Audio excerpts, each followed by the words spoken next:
ಕಾಸರಗೋಡಿನ ಪಯ್ಯರಂಬೆ ಶ್ರೀ ಕೋಮರಾಯ ಚಾಮುಂಡೇಶ್ವರಿ ದೇವಸ್ಥಾನದ ಪುದ್ದೋರ್ ಮೆಚ್ಚಿ ನೇಮೋತ್ಸವ ಮೇ 8ರಂದು.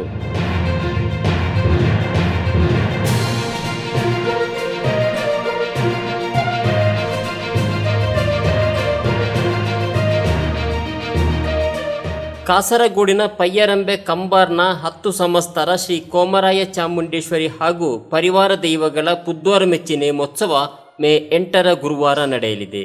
ಅಂದು ಮಧ್ಯಾಹ್ನ 3 ಗಂಟೆಗೆ ದೈವಗಳ ಭಂಡಾರ ಏರಿ ಸಂಜೆ 4 ಗಂಟೆಗೆ ಗುಳಿಗ ದೈವದ ನೇಮ ಹಾಗೂ 6 ಗಂಟೆಯಿಂದ ಶ್ರೀ ಬಬ್ಬರಿಯ ಮತ್ತು ಕೋಮರಾಯ ಚಾಮುಂಡೇಶ್ವರಿ ದೈವದ ನೇಮ ನಡೆಯಲಿದೆ.